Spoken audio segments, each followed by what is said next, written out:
Have you ever refused to sell weapons to anybody? I'm a humanist. I don't judge. Maybe you would. I couldn't sell arms. Bullshit, Ruben. You have all the skills to be an arms dealer. Better one than me, even. You're smart, you're creative, you're a salesman.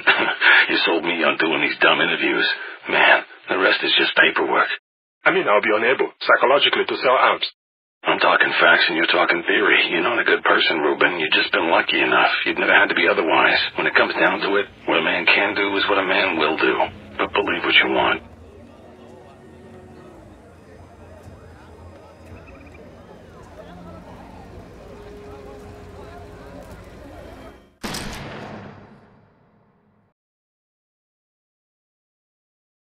Failed states. A common thread in the Far Cry games. Rook Island, overrun by pirates and slavers. Kyrat, in the midst of civil war, ruled by the sadistic pagan Min. Hope County's fanatic murder sprees. Even the yet-to-be-released Far Cry 6 features Anton Castillo's war-torn dictatorship. It's a series staple because it works so well. A sandbox of violence grounded in reality will need to justify its regular clashes of large armed militias, which means that politics is just as big of a core concept in the series as its exotic settings. This becomes exceedingly common throughout the series. In Far Cry 3, the northern island is specifically delegated to the pirates. It's a kind of political chaos. It's an area that's intentionally left to chaos for political gain elsewhere. It's part of Hoyt's deal. Voss and his pirates have free reign of the island in return for their services, and I suspect Voss's subservience specifically. The island is, after all, where the cast of Far Cry 3 gets kidnapped. Not only does it serve as a destination for foreigners that makes them easy to kidnap and ransom, it guarantees that the less legally liable pirates are loyal to Warlord Hoyt. In contrast, the southern island is more controlled, by no means peaceful or safe, but kept under tighter control by a formal militia. That's great work, kid. Yeah, join me for a celebratory cohiba. But don't be fooled. The lore of this island makes it a strictly failed state. The island was first colonized by Chinese explorer Zheng He, enslaving the indigenous Rakyat. Then the island was occupied by Japanese brigadier Takeo Masaki during World War II, whose men would eventually become an infighting, semi-independent colony after the dissolution of Imperial Japan. His rule came with many Japanese deaths as he began to suspect his own men in what could only be described as mass murder of the Rakyat. Hoyt's rule is no better, living in constant fear of his brutal soldiers and embroiled in a civil war against the militant faction of the indigenous population. You! Run! Far Cry 4's nation of Kyrat is in a similar position. After being occupied as a corporate colony, civil war breaks out in the nation as royalists fight a new faction of nationalists.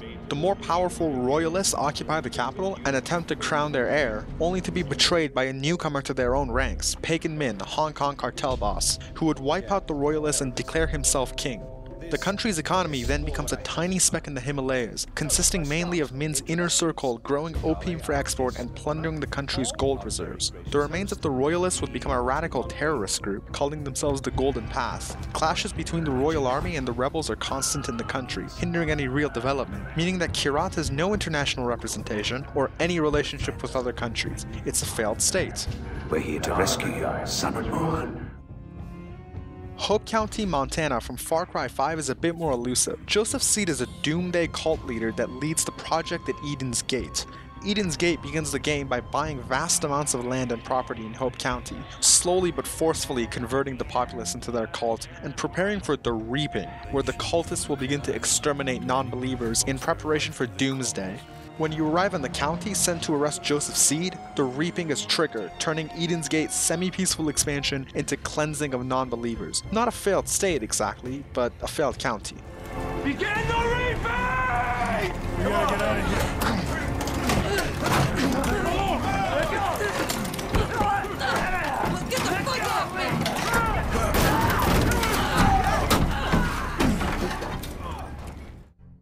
So it's clear that this series has a certain proclivity for these conflict-ridden locations, and, well, they're always extremely well done. The games play with politics in a very interesting way. It's an idea intertwined in every design decision in such a way that it acts as a meta-system in and of itself. Actions you perform are, at least in your mind, contextualized in the political situation of the location. To phrase it in a more eloquent way, you really feel like you're in these locations. A huge part of this is the downright insane attention to detail by the developers. Think about this. Himalayan locations and tropical locales obviously look different. You can just tell in a way, but what is it about them that actually differentiates? Tall cliffs and dense vegetation are overwhelmingly present in both. It's clearly more than just beaches and palm trees. There's a perfectionist attention to how local architecture looks, how local clothing looks, and what species of plants might appear, and how the landscape would be formed differently in each location. But it doesn't really end here, because the source material that the teams have gathered for these games are extrapolated to also reflect the game's fictional lore. Kirati culture and architecture and clothing is not just generic Himalayan, instead it's Himalayan with some East Asian elements reflecting the origins of the dictator. And Far Cry 3's Rook Island is littered with Japanese military artifacts reflecting its history. Which leads us to Far Cry 2's depiction of UAC, Unidentified African Country. Seriously guys, really? We can come up with a name? Anyway. The UAC was a once prosperous nation in Central Africa, an absolute monarchy led by King Nyere, rich in gold reserves and diamond mines. The wealth of the nation allowed them to remain relatively prosperous and relatively peaceful in an area of the world that's deeply submerged in conflict within the Far Cry universe.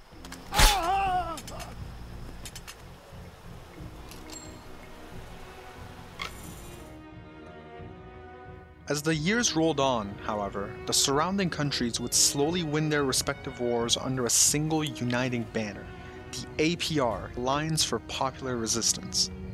Mounting pressure on the UAC to join this new alliance would eventually force war between the nation and the Union. A weakening monarchy breaks down and unorganized bouts of violence become a fully organized revolutionary force, the Front for Liberation and Labor, who would pick up the war against the APR in an effort to maintain independence. The APR quickly marches into the core of both the more industrial and poor northern region of Leboasako and the comparatively richer southern Bovaseko. Their quick dominance and foreign backing gains them control of the remains of the UAC military, and they quickly ally themselves with local warlords and gangs. The UFLL's rise would have them quickly recruiting local militias and eventually forming a leadership of previous politicians with a socialist agenda, rallying them to great support from native sympathizers. Former Chief of Staff Olivier Tambosa rises to head the APR in the UAC, placing former street gang leader Prosper Kwasi as his captain in the northern province. Foreign mercenary Nick Greaves finds himself acting as a first lieutenant in northern Leboasako. The disenfranchised powers in the UAC were united by Adi Bantue of the UFLL, with Captain Leon Gakumba in the north, served by a foreigner First Lieutenant Hector Voorhees.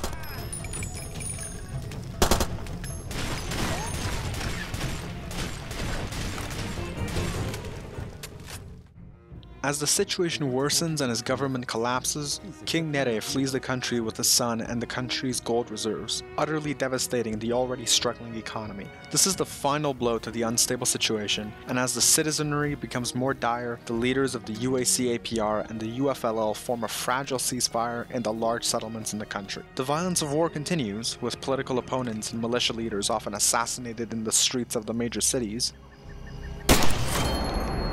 But the fragile peace stays mostly in effect due to the fear of mutual destruction on either side. But wait, something is deeply wrong here. The UFLL, formed of a new revolution with little international connections and surrounded on many sides by their enemy, would have nothing but small captured armories and seized weapons to fight with. With the gold gone and the local economic collapse causing the diamond mines to cease operations, neither can be buying weapons from their assets in the country. The APR, of course, has backing from the presumably stable surrounding nations, but foreign leadership seems reluctant to directly aid their efforts in the UAC, no doubt deprioritized after the country becomes less and less valuable. Regardless, UFLL control of key border crossings and railways make weapons shipments difficult from the APR. An influx of mercenary corporations and independent individuals have flooded into the country in an attempt to derive whatever profits from the war, and weapons dealers have arrived with them, but their pricing is clearly aimed at wealthy outsiders, completely inaccessible to those attempting to arm armies. No, something doesn't make sense. This war has escalated at lightning speed. One man is at the center of everything. Elusive arms dealer, the Jackal, Serving in the United States Navy during the Cold War, he would use his position to smuggle weapons to rebels and militias across the world. As pressure mounts from Interpol for his capture, he flees to Africa, using his connections to buy weapons from disarmed groups and sell to fledgling warring states. I'm the one who decides who lives and who dies. Me. This is the state of the UAC when you land at the Pala airport, armed with nothing but a map and an assassination contract on the Jackal. The cab driver is the first person you meet in Far Cry 2, and as he drives towards the only town under ceasefire in the north, Pala, his comments and your surrounding tell of the grave situation the UAC is in. Armed checkpoints, spontaneous violence, and military patrols dominate the countryside, while anyone with any money does what they can to leave. Gentlemen, you are posted here all day. On my way back, I grabbed some cold beer. You drink beer? Beer? We drink beer. Hurry up then. Move along. Foreign mercenary corporations have established themselves here, and it is clear that the UFLL and the APR are gearing up for open war. Everyone's trying to find a way out of the country, but only fools stay now. Fools and cab drivers. As the cab pulls into the city, your vision begins to blur, and you suddenly feel very ill. The cab driver sees this and helps you into the hotel. Okay, you don't look so good. You're tired.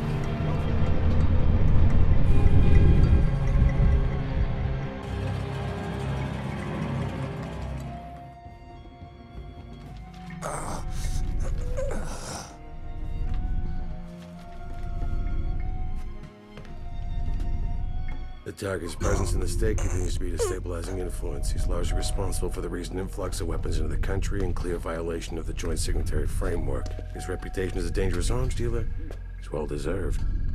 Orders are to terminate. Well, that didn't work out the way they planned. I'm still breathing and you're the one with malaria. You can tell them you tried, but that means fuck all, doesn't it? You're fired. You know it, and so do I. You had your shot, but now it's over. And since men like you only work for money, you're no longer my problem. You'll have to find something else to do with yourself now. What your old clients don't seem to understand is that they can't kill me. Do you understand what I'm saying? Nobody kills me. Nobody. I'm the one who decides who lives and who dies. Me. You know, there's a book I read a long time ago. Still think about it every day. It helps me understand life out here. The book talks about men, about what motivates them. Simple, really. A living being seeks above all else to discharge its strength. Life itself is will to power. Nothing else matters. So Lying in the bed, having caught malaria in your first few moments in the country, having failed your mission before you even get started, you might think that things couldn't get much worse, until a stray explosive nearly kills our protagonist.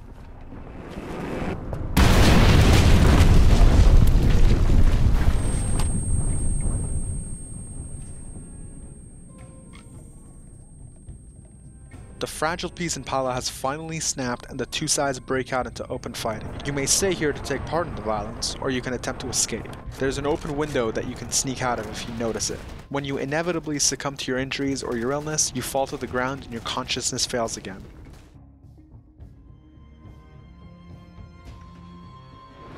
When you wake up, it's in a hidden bunker, saved by either a UFLL or API lieutenant, who tells you that you work for him now. He arms you, tells you how to get paid. Piece of advice. Rough diamonds. Only currency worth shit around here. Don't take paper money from nobody. I wouldn't use it for toilet paper. You do work for the UFLL, you get paid in stones. Shows you the diamond suitcases scattered around the map, and gives you a car, giving you your first assignment. A safe house has been taken over by the other side, and he wants you to clear this out. This is your first exposure to combat if you attempt to escape Pala in the beginning, and unlocks the first of many safe houses that you will clear throughout the game. These will hold a bed, some supplies, and your buddies during certain missions. Doing missions with your buddies will upgrade these safe houses to include more and more supplies, from a single bed at the beginning of the game to a full arsenal of ammunition and weapons at the end.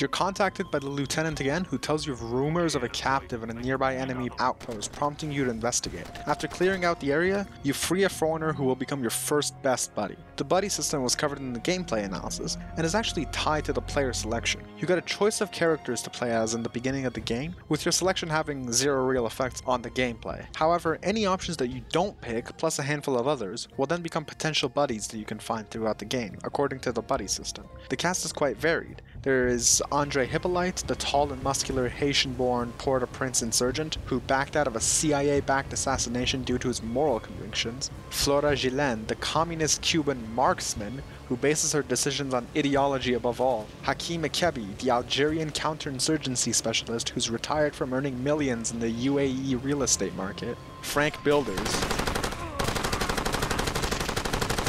There's Giuseppe Germano, the former Yugoslavian paratrooper who's just as likely to die from his drinking and smoking habit than in front of a Merc rifle, and so on.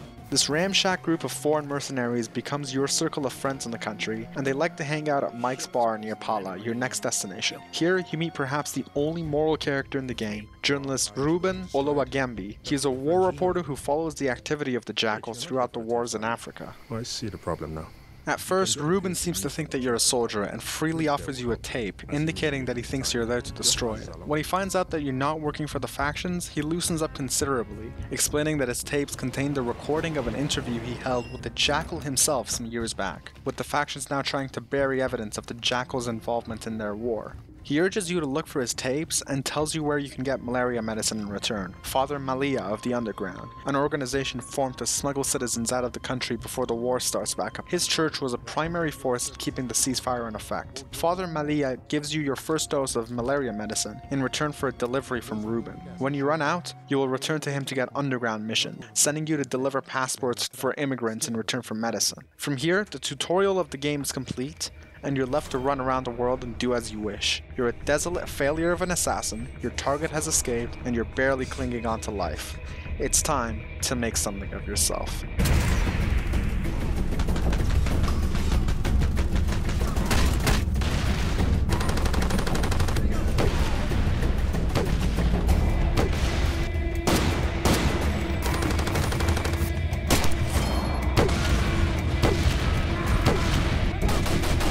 Get down.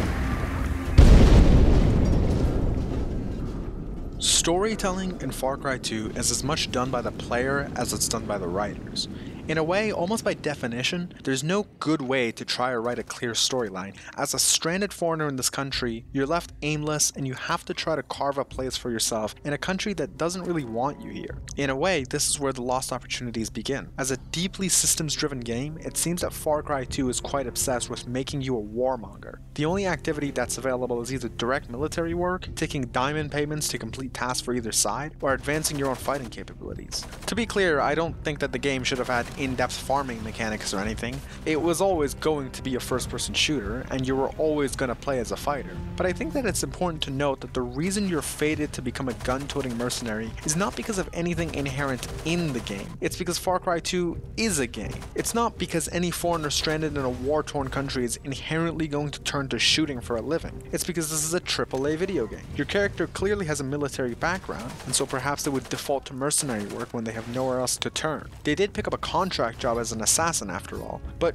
your character isn't important to this game. They have no voice lines, no opportunities for the personality behind the character to make an appearance. This is fine. Silent protagonists can be useful and reasonable devices to make certain types of video games, but it does mean that the immediate turn to killing dozens of soldiers on a mission from a group that you don't know anything about, from leaders that you just met, can be quite jarring. You know, I just recently finished playing through Red Dead Redemption 2, and in that game, every time a mission would go wrong and the cast would pull out their guns, I very often would hesitate before shooting. When the cutscene ends and the police arrives, I always have a moment of, wait, we're just gonna kill them? It's not like I was wondering whether it was immoral to click on these digital characters, but the game always had a way of making violence not seem like the immediate go-to default answer. Ladies and gentlemen, this is a robbery. Behave as I tell you. "Don't try anything and nobody gets hurt," the characters would say. They would mourn deaths in cutscenes. They would acknowledge that they have killed hundreds. It's the same situation in Red Dead. It's a major AAA release. It was always gonna be about shooting, but there's something compelling about there being consequences to each of these pre-scripted town slaughtering scenes, even if there was no way to get out of them. In Far Cry 2, everyone attacks you. Outside of the cities, almost everyone you meet is hostile, regardless of which side you're currently working for.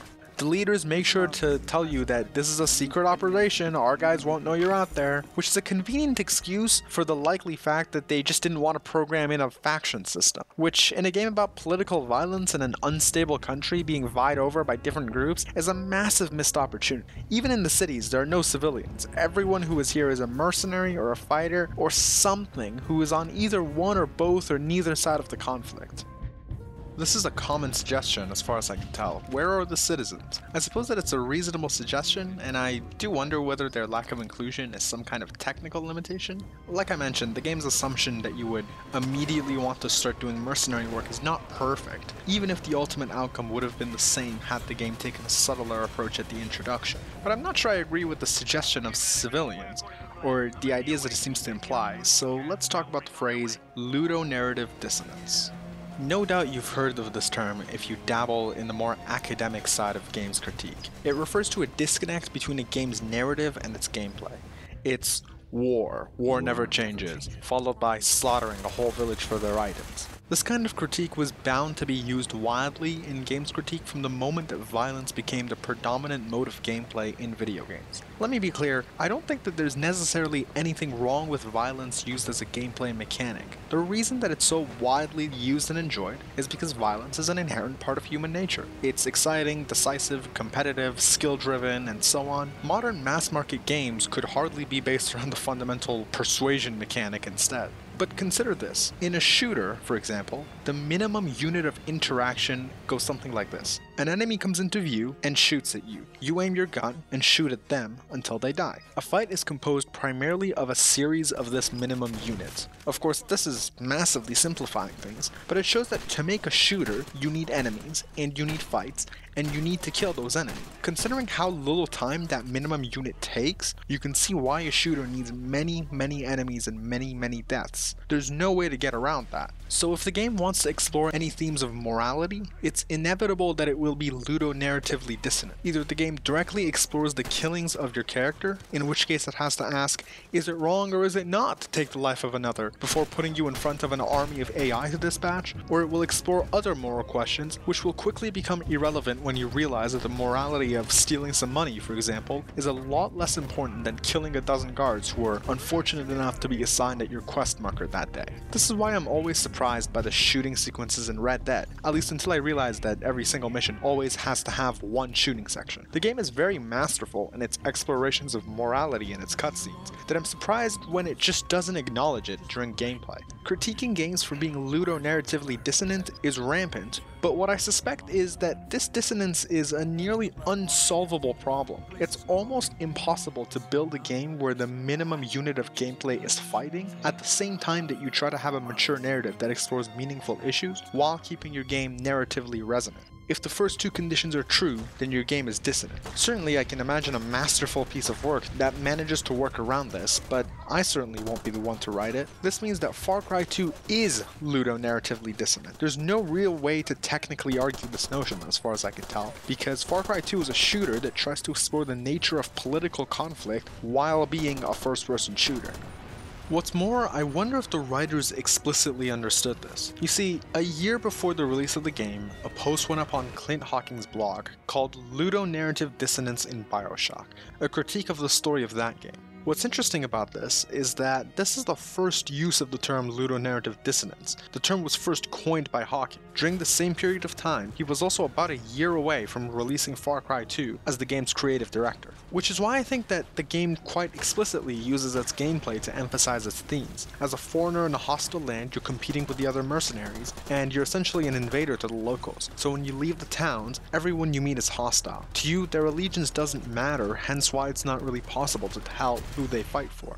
To you, who plays both sides, ideologies don't matter. The soldiers on the battlefield are an indiscriminate army. Any model that you become mentally trained to see at an enemy, you automatically aim at. As the stranded foreigner, your only friends are at the bar and at your safe houses. By connecting supplies and weapon stores near these locations, as well as making them safe from enemy patrols, the gameplay reinforces the feeling that this is a safe zone. There will always be supplies here. There will always be a few cars here for you. If you're in a bad spot, maybe low on ammo or stim packs and escaping from an enemy ambush that you barely got out of, seeing the bar in the distance gives you a feeling of relief that inevitably becomes entangled not just with the gameplay significance of the location, but also its thematic significance. A somewhat more subtle example of this is the faction bases in town. Especially in Pala, there's a tense atmosphere in the city. Remember that the first thing that happened in the town is a slaughter that broke out after you arrived at the hotel. Guns are mounted on each end of the main street, and everyone is heavily armed. You receive reputation as you complete missions, which affect how the armies ramp up their equipment, but with it comes a change of attitude. With higher reputations, people in the cities are more careful and polite towards you. You're asking to get sorted out, asshole.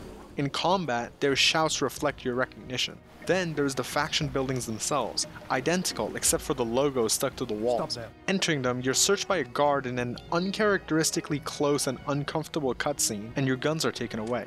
As you enter, you can overhear a conversation every time, reinforcing the feeling that you're essentially trespassing. The leaders see you only as a tool, and they don't trust you at all, probably well aware that you're playing both sides. When you enter the room, their tone of voice is immediately shifted from how they talk when you're still downstairs. They have a new, somewhat cheery, fake, and almost amused tone when addressing you.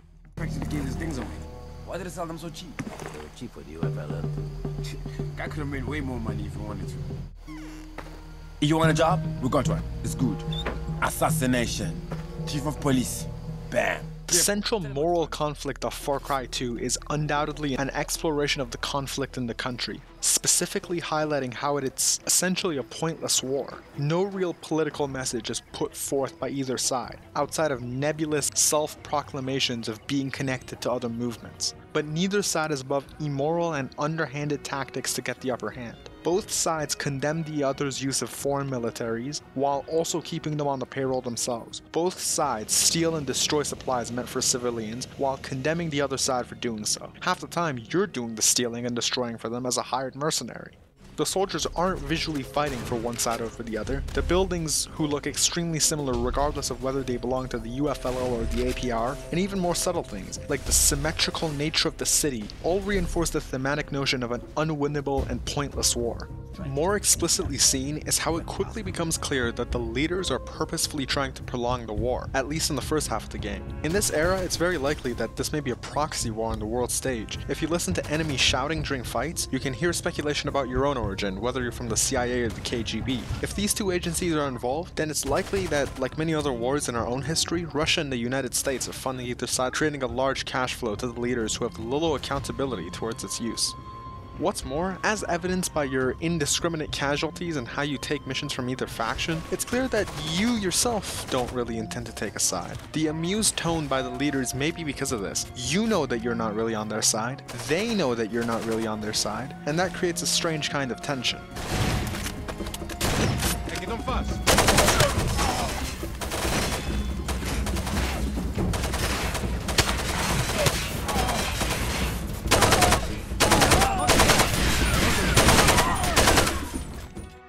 This game's main mission structure is modular, with a set of missions available from both factions that you can take in any order. Each is a simple contract: debriefing, drive out to the location, complete an objective like assassinating a target or destroying some supplies. Of course, each mission will have an alternative approach suggested by your best buddy that you can complete.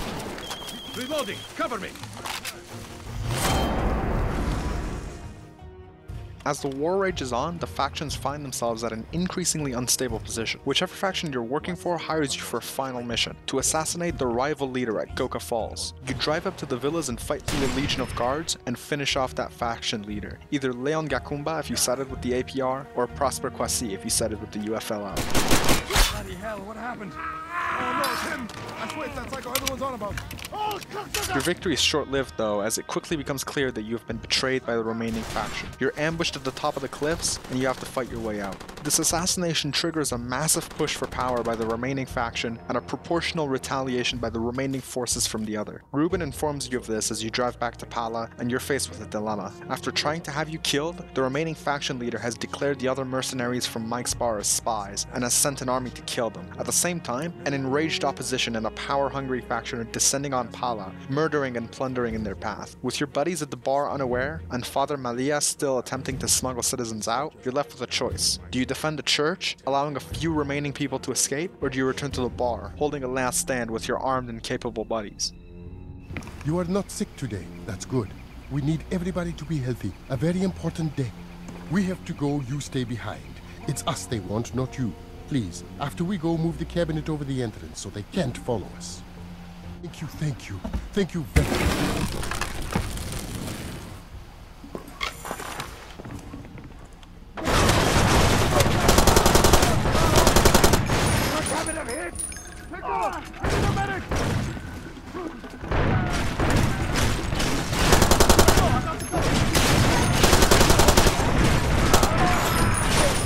Regardless of what you choose, the oncoming armies are too overwhelming, and you're eventually overrun.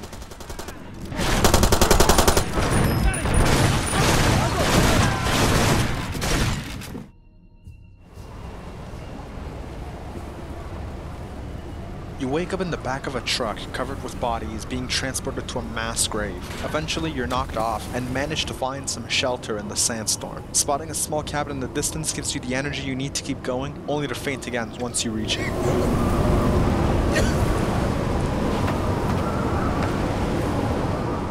Your eyes open again, only to see the jackal at your side, tending to your wounds.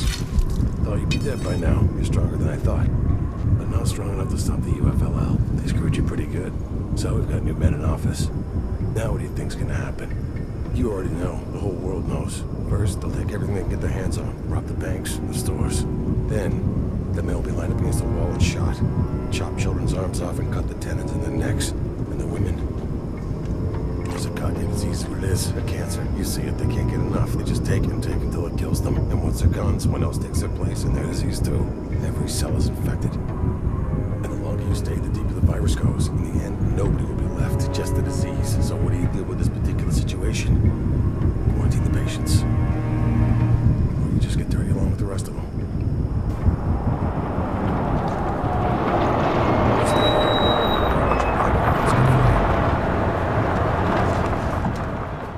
What an odd thing to say. We'll get back to it. The first lieutenant of the leader you assassinated finds you alone in the cabin and orders you to seek out the remaining faction leader and kill him as well. This is either Nick Greaves of the APR or Hector Voorhees of the UFLL, depending on who you side with in the north. The last captain is in the field, marching with his army amidst the rally where you can ambush his troop and kill him as well. With this, the leadership in Liboasako has been wiped out, and new leaders will eventually rise from the lower ranks to take their positions. You're left to recuperate in the southern Bovaseco, controlled by the faction leader Olivier Tambosa of the APR and Adi Bantue of the UFLL. Problem solved. Welcome to Bovaseco. Nice work with Cucumber. The man deserved it. Meeting the first lieutenant at Sefapane, the player is told that the leaders of the faction are in peace talks. These two strike me as much more ideologically minded, and as such less inclined to allow the war to continue just for the sake of it.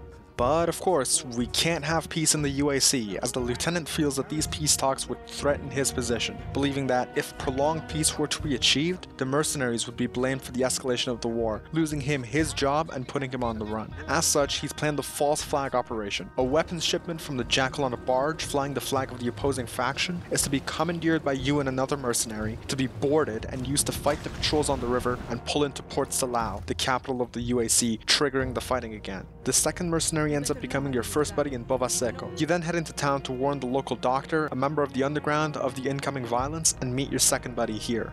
Of course, fighting breaks out immediately and the town erupts in gunfire. You fight your way through the city to escape, only to be called by your buddy, calling you to defend them from an enemy ambush at the barge. Repelling the attack is the final thing that you do before being free in the second part of the game.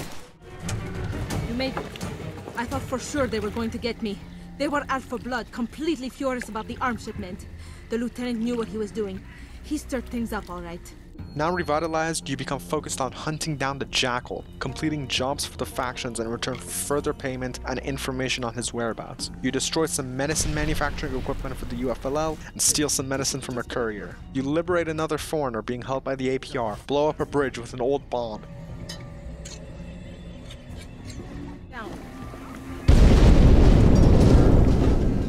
And destroy anesthetic for the APR to make surgery impossible for the other side. You silence some propagandists and cut off fresh water to a neighboring country, all in a day's work.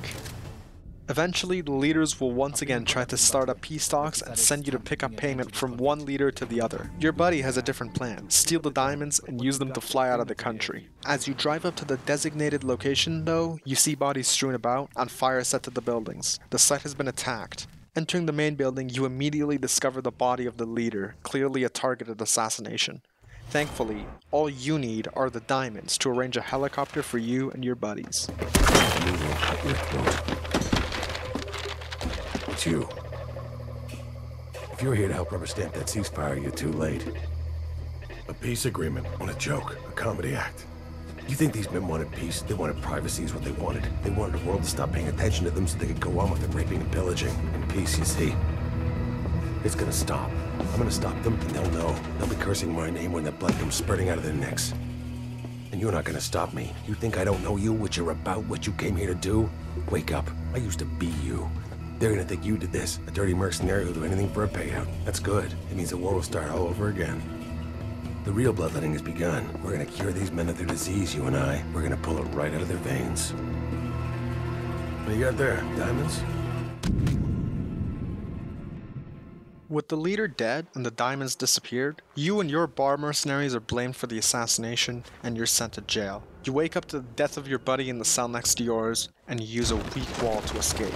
First lieutenant of the dead leader, either Nick Greaves of the APR or Hector Voorhees of the UFLL, takes over the whole faction, a foreign mercenary running the party. He immediately hires you to kill the remaining faction leader, as he would prefer to deal with someone he can negotiate with. After fighting through his guards in the village, you kill him as well, putting both factions of the country into the hands of foreigners. This triggers another power grab. The second lieutenant of either faction attempts to hire you to kill the first, which you can either go through with or accept the better offer to return and kill your employer.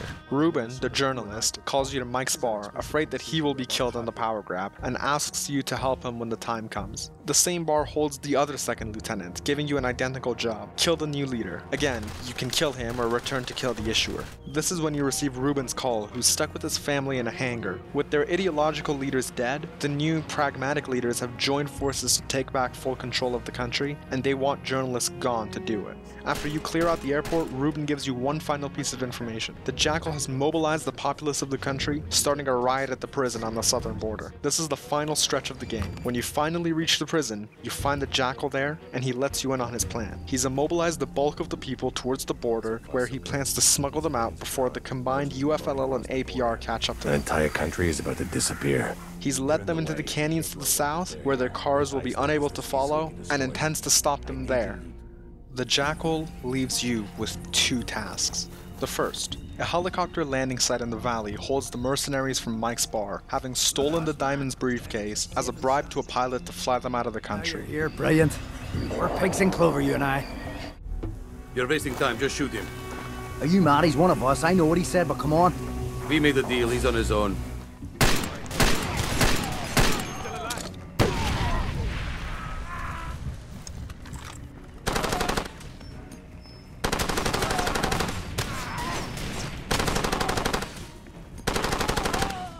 The second, faction leaders now in power, whichever you put in that position, have rendezvoused at a jungle bivouac where they plan their advance to stop the escaping populace. Having worked with both of them, they think that you're on their side. You kill both of them and their soldiers.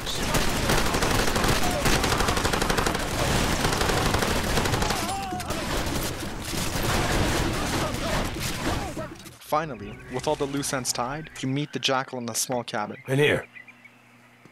Almost done. Give me the briefcase.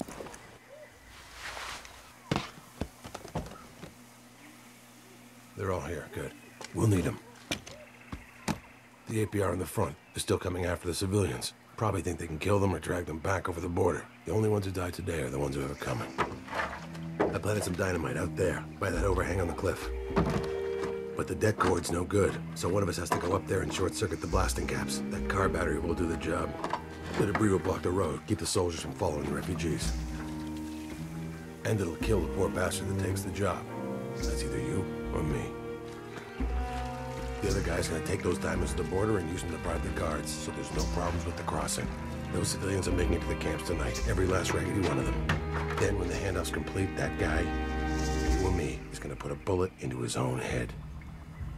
I do both jobs myself, but there's not enough time. The only way this is gonna work is if we see it the whole way through to the end. Every cell of this cancer has to be destroyed. That includes you and me. If we don't finish this, then the whole mission has been a waste, a farce. It'll start up again just like it always does. So which one are you taking? Diamonds or dynamite? It's up to you. If you pick the bomb, you make your way up the cliff and rig the explosives. Your death blocks the path behind the civilians, stopping the advancing army.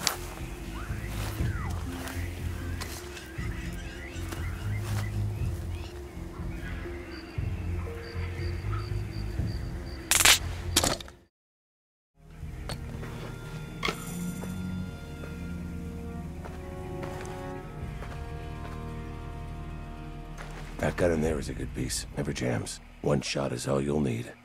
You're a terminal case, same as me. At least we can do something about it. If you pick the diamonds, you make your way past the civilians to the border crossing and bribe the guards with the case. Either way, the Jackal's body's never found. You either die in the explosion, or your fate remains a mystery. By right, I could have you shot just for carrying those guns in here. I don't suppose you're going to tell me who's behind all of this. No, didn't think so. Tell me, what can you do for me? I think we can reach an accommodation. But for the sake of those souls outside, I hope there's more to your plan than this.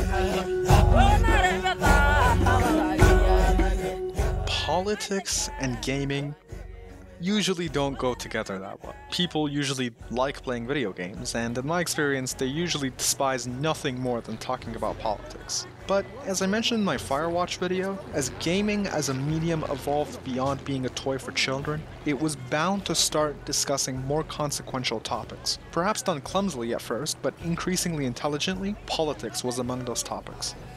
I say this because games that use politics as a backdrop are very common, but most of them are not exactly sophisticated commentaries on the politics that they have put you in the middle of. Because of this, any analysis that I might make might be dismissed as over-analysis, drawing lines between stars that aren't really connected. But I think that once the developers make it clear that they thought about the politics of their setting as some primary aspect of their writing process, that means that everything in the game is set up for analysis. If a game is not politically minded, the decisions in that game's design can't be used as exhibits in a political discussion because their existence primarily serves the purpose of something else, like gameplay for example, making any conclusions purely coincidental. However, when a game designer makes it clear that a decision was made with politics in mind, then everything in that game can be considered from that lens. It's difficult to argue that only part of the game should be considered in that context.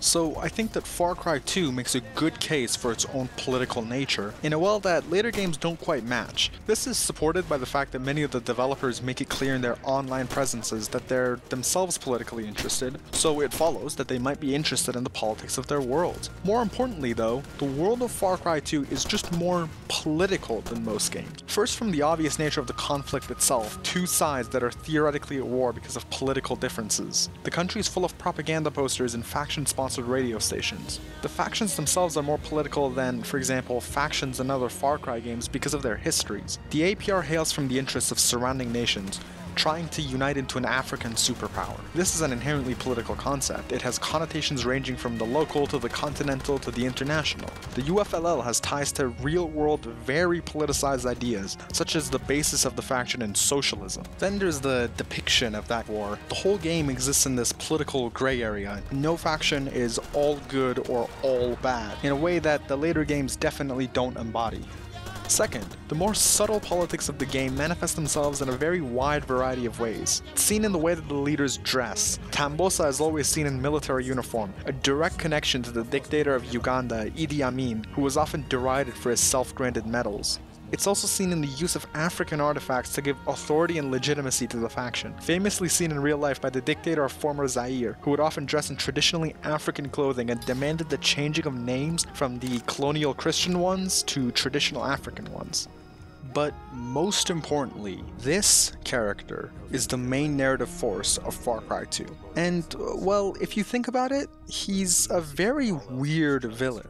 A far cry from the charismatic and almost cartoonish villains that this series later became known for, the Jackal is a middle-aged man who quotes from Nietzsche's Beyond Good and Evil, "A living being seeks above all else to discharge its strength. Life itself is will to power, nothing else matters," and talks really fast while underexpressing all of his lines. He got his start in arms dealing by stealing unofficial weapon shipments from the United States and selling them while working in the Navy. Later, he would find his way into whatever region of the world was most conflict prone, buying weapons from wars that were coming to a close and selling them to newly warring factions. What's particularly interesting about the Jackal is how Far Cry 2 appears to be his game, in a sense, because what the game excels at, marrying game mechanics with narratives and themes in an effort to reinforce them, also seems to be used to back up his own ideology. Far Cry 2 wants you to believe that its villain's character arc is that of someone who comes to the light, regretting his actions and shifting his efforts towards repentance for his sins. He starts out being the bad guy, selling weapons to bloodthirsty factions and fueling the violence in the UAC, until he sees the error of his ways and sacrifices his life to save the escaping refugees. That's how the story in Far Cry 2 portrays the events of its ending. How noble, right? No, not right. That doesn't make any sense. If you listen to the Jackal's tapes, you begin to gain an understanding of the ideology that the Jackal seems to hold. It's an extreme nihilism. He calls himself a humanist, seeming to believe that the exercise of power is in fact justification for the concentration of power, a more philosophical version of might makes right. Why is the Jackal evil? Why does he sell arms when he clearly sees the terrible impacts of his actions? In any sophisticated medium, that question, the reasoning or justification, is almost always the single most important question about any villain, because it goes to explain some part of human nature. That's kind of the point of evil villains. There's actually a great answer in Far Cry 2. The Jackal subscribes to a corrupted version of the aforementioned might makes right hypothesis, except he finds it repulsive.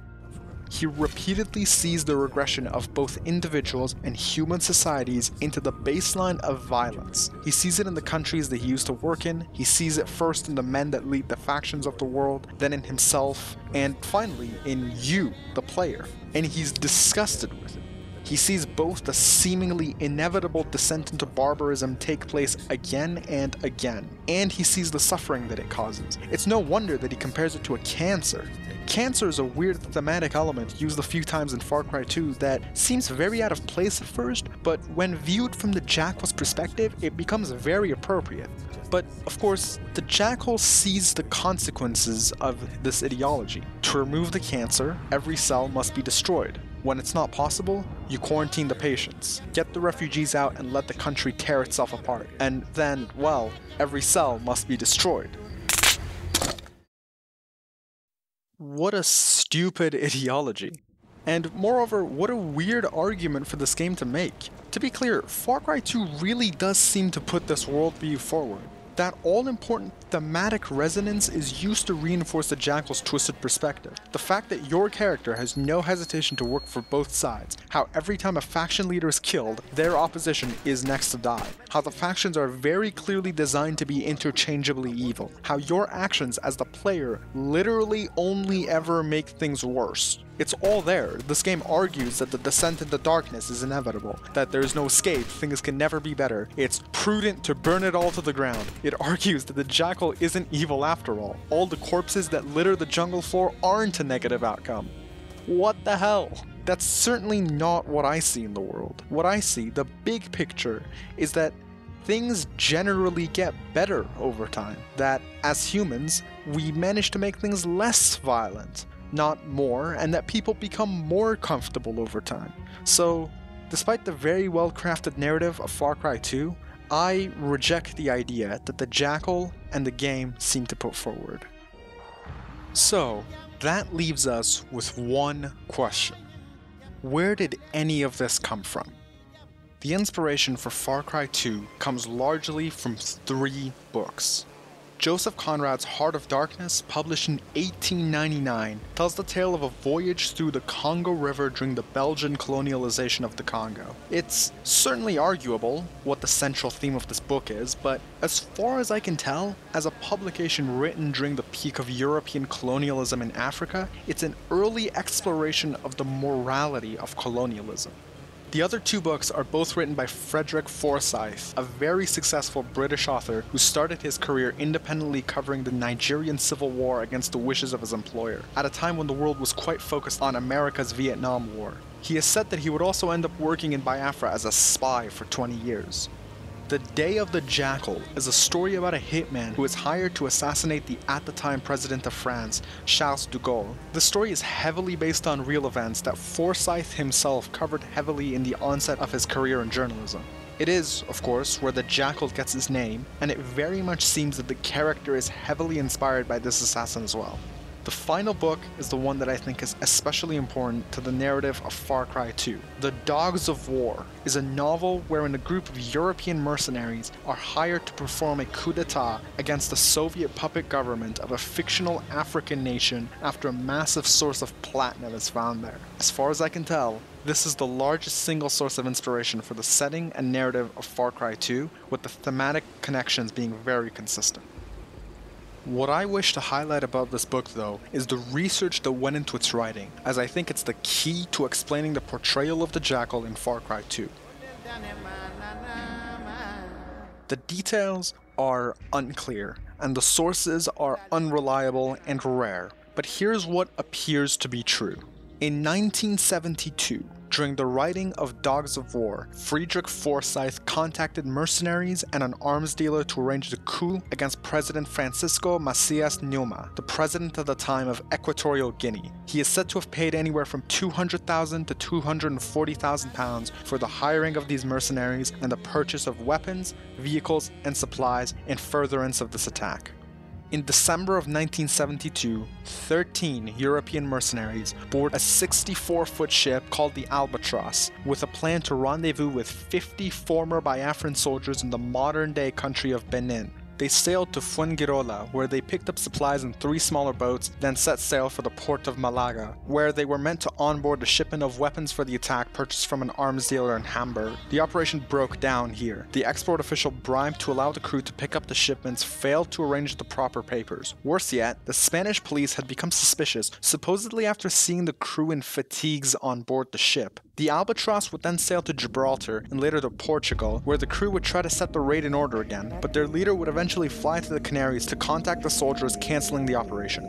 Nearly a year later, a gunman would be killed after opening fire on police in London. His belongings would reveal the particulars of this operation. Forsyth claims that he only pretended to consummate this coup. It's not clear whether this is true. Through this story, the strange and oddly realistic portrayal of the jackal can be traced through his inspiratory material to real arms dealers operating in Europe in the 1970s. Forsyth would later supposedly call these people the most frightening people he had ever met. That is the origin of Far Cry 2.